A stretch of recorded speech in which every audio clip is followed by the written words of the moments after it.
আমার যুবক বন্ধুরা রে, হযরতে উকাশা নবীর সামনে গিয়ে দাঁড়ায়া, আমার নবীর পিছনে গিয়ে দাঁড়াইয়া আমার নবীজির দুই কাঁধের মাঝখানে খতমে নবুয়াতের সিল লাগানো ছিল, খতমে নবুয়াতের মোহর লাগানো ছিল।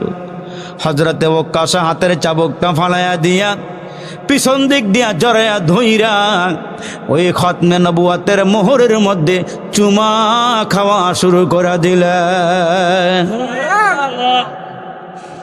খতমে নবুয়াতের সিলমোহরের মধ্যে চুমা খাইতেছেন আর বলতেছেন, নবী গো, আপনার যেমনে মনে চায় তেমনে আমারে শাস্তি দেন।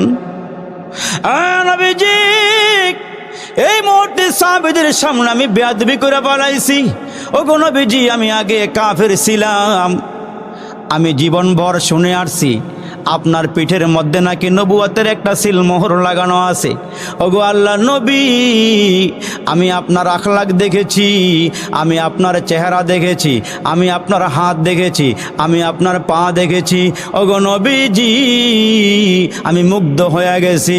ওগো নবীজি, আমার বড় ইচ্ছা ছিল, আমার বড় শখ ছিল, আমি আপনার পেছনে খতমে নবুয়তের সিলমোহরটা দেখব, কিন্তু কোন কায়দা মতে গো নবীজি আমি সিলমোহরটা দেখতে পারি নাই। আজকে চিন্তা করলাম এই মুহূর্তে এমন কৌশল না করলে আপনার সিলমোহরটা দেখতে পারবো না, এই জন্য সাহাবীদের সামনে আমি আপনারে কষ্ট দিয়েছি।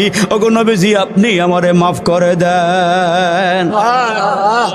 হযরতে উকাশা রাদিয়াল্লাহু তাআলা আনহু নবীর জড়াইয়া ধইরা চুমা খাওয়া শুরু করলেন। আমার নবী ডেকে ডেকে বললেন, সাহাবীরা রে, কেউ যদি জান্নাতি মানুষ দেখতে চাও তোমরা আমার উকাশারে দেখো। আজকে আমি রাসূল ঘোষণা দিয়ে দিলাম, আমার উকাশা আল্লাহর জান্নাতি। চিনলো যারা কিনলো তারা, চিনে নাই যারা কিনে নাই তারা, চিনলো যারা কিনলো তারা, চিনে নাই যারা কিনে নাই তারা। রাসূল চিনবে যারা, আমার আল্লাহ পাবে তারা, আল্লাহ পাবে যারা, পরকালের জান্নাত পাবে তারা। আল্লাহ তুমি সবাই কবুল করে বলেন আমিন। আর একটু জোরে আওয়াজ করে বলেন আমিন।